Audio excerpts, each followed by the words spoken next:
This video is sponsored by Bookwalker.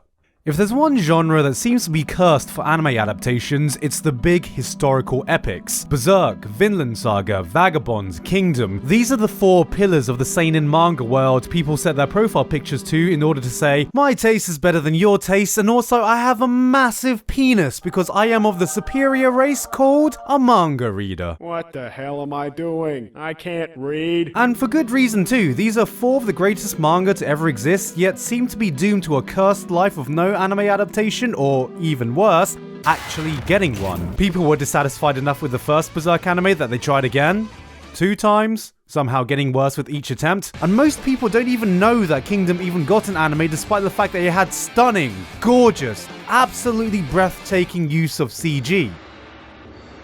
Compared to Berserk 2017. So when Vinland Saga was announced to join the ranks of getting an adaptation, everyone had one important question to determine if this adaptation was doomed like the rest. Does Vinland Saga contain really bad CG? I mean, it's alright.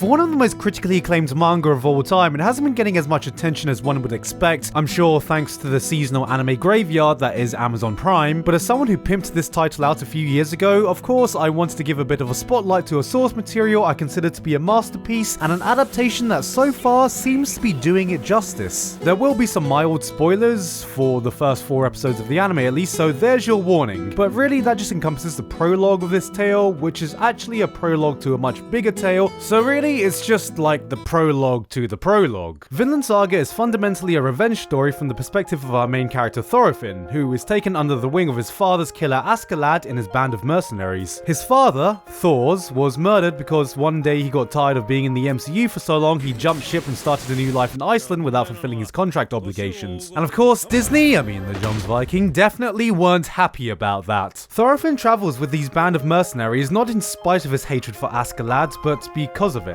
as he's been promised an honorable duel to the death to get vengeance for his father should he achieve the various accolades in war at Askeladd's side. If this sounds like you're getting into an edgy action fest, well, you're probably gonna be disappointed. While there are fights, the story itself encompasses so much more than just revenge. It's a multifaceted tale, rich in character, unflinching towards the brutalities of war, with a solid foundation in real history. When you think about historical stories in anime, one name probably springs to mind over and over again. Nobunaga Oda! But unfortunately, this is 11th century Europe in the time of the Vikings and the Danes' invasion of England, so I don't think even Japan can find some convoluted way to insert him into this, unless they fucking isekai him or something. But Vinland Saga is a story that strictly operates within that time period in order to conform to its factual setting. The core narrative itself isn't based on a true story, but everything in the wider world remains true to history, and you can really feel the author's passion for the setting and time period. When reading the manga, I often found myself looking up what kings and wars were mentioned, and sure enough, they were all factually accurate. Hell, even a good chunk of the characters in the show are just straight up people from history. Leif Erikson, Prince Canute, King Sweyn, and even Thorfinn himself all existed in that time period, and other characters like Askeladd are individuals based on Norse folklore. Very few liberties are taken with the facts in the series, and having all this historical context just adds so much credibility to the characters and the world, even when you do have someone like the brick shithouse that is Thorkel casually yeeting a single axe with enough force to make a kebab out of 5 guys. That's 5 people, not 5 greasy burgers. It pushes the boundary of what's possible just enough for you to accept that some of these larger-than-life characters existed in our real-world history,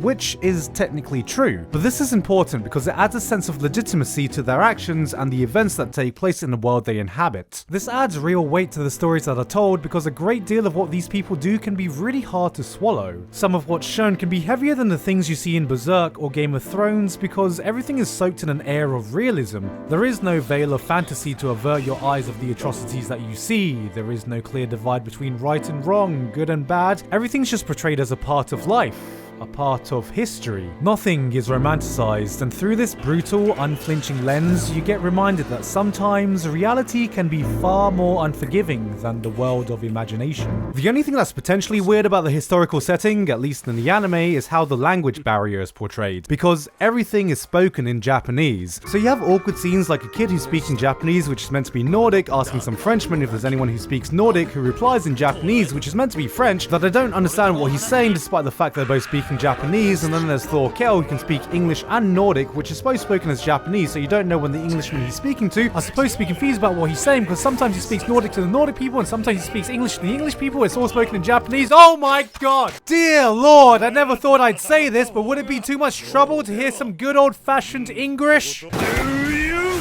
understand? I can't speak English. Though while the historical aspect is a nice additional touch, the heart of this series is of course the writing and characters, and I'm glad to say this is some of the best character development you can find anywhere. There is enough depth in each character presented to warrant a full-blown character study that I can't possibly fit in this one video, though what I can focus on is one of the most interesting character dynamics you can find here, which of course is that between Thorfinn and Askeladd. On the surface, Thorfinn seems pretty one-dimensional. His singular linear goal of wanting to win Askeladd's favor enough to be rewarded with a duel is basically all he bangs on about. But it's what you see him struggle with in silence that makes it interesting. Otherwise, him being a moody teenager set on revenge basically means he'd just be Viking Sasuke.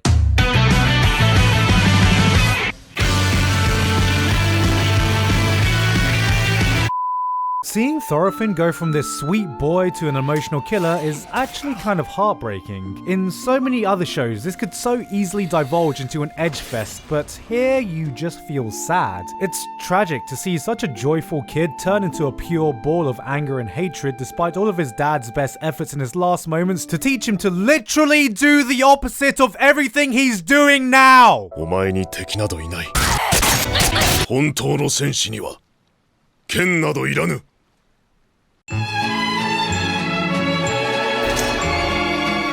It's kind of reminiscent to how Kratos tried to teach his son in God of Boy, except Kratos truly did give up his weapons for a life of pacifism, and Boy actually had a name. The development of Thorfinn's lust for revenge doesn't pay off until far later in the story though, meaning that the star of this story arc being adapted in the anime is undoubtedly Askeladd. Askeladd is far and beyond the best antagonist in anime this year, and it's not even close. He's a cunning, scheming, manipulative man who paves the way for absolutely atrocious acts, and yet it's nigh on impossible to hate him. He just has this witty charm and charisma that's incredibly infectious. You believe he's the leader of a mercenary gang not because the story says so, but because you yourself can find yourself thinking, man, what a fucking Asker Chad, I'd bloody follow you into battle. His relationship with Thorfinn is complicated to say the least, because nothing speaks daddy issues like being raised by the man who killed your bloody daddy, but it's never explicitly stated how Askeladd views the boy. One moment he can treat him like a complete tool to be manipulated and used, being like, hey laddie, remember that one time I killed your dad?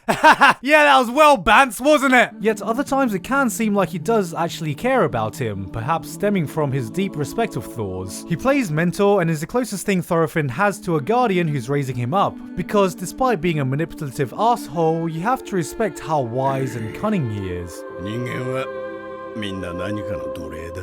This is just a slice in what is a series rich with complicated characters who develop through the course of the story. From the rise of Prince Canute to Thorkel being far more introspective than the war-loving brute he initially seems to be, to all the other side characters who are just there to drink a shit ton apparently. A little bit of the bubbly! And the role they all play in the saga that unfolds is just so perfectly intertwined with the smaller stories and messages the series explores, because like the characters, the story has layers. Remember in Goblin Slayer when the goblins did a bad thing and people were shocked that the goblins did a bad thing and the series showed the bad thing? Well, I find it funny that the world of Vinland Saga is one just as brutal that doesn't shy away from showing it, and somehow there's a sense of beauty in the storytelling here. The thing that hits you hardest isn't the shock of seeing the raping, murdering, and pillaging that is a part of daily life. It's a son so far off the path his father desperately tried to teach him. It's a kind mother being betrayed for showing love and compassion to a stranger. It's a priest teaching the war-loving Vikings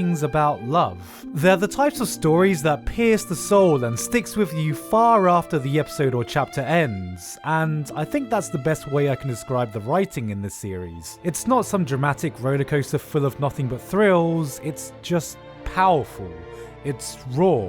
It's full of moments that feel so heavy, moments that penetrate so deeply that you often feel the need to stop at the end of an episode or chapter just to be taken aback by what's happened and bask in what you've just experienced. It's a grim tale, but one that's oddly beautiful and optimistic in its outlook. Every so often, you come across a work of fiction that seems to have an air of prestige surrounding it, something that goes beyond character development or story arcs or themes or art or animation, but something that makes it just that much more special. And though there may be other shows you enjoy more, or series you relate to better, or anime or manga that are superior on a technical level, there's some kind of unquantifiable quality you can't quite put your finger on that makes it stand above the rest, but you can feel it in the moment. It's that sense of immeasurable greatness. I felt it the first time I read Berserk, when I caved in to watch Legend of the Galactic Heroes, when I closed the final page of Naoki Urasawa's Monster, and certainly when I was able to first experience Vinland Saga. This is a manga that doesn't come along very often, and one even rarer because its adaptation is doing a great job so far with it. It might not be the widely appealing hype machine that Attack on Titan or Demon Slayer is right now, but it's a tale that will leave a deep impression on those who choose to experience it. It's not the type of story people just watch then forget about. It's one that will leave an imprint on you long after you finish it, that years later you'll look back on it and think, wow, this was something truly special.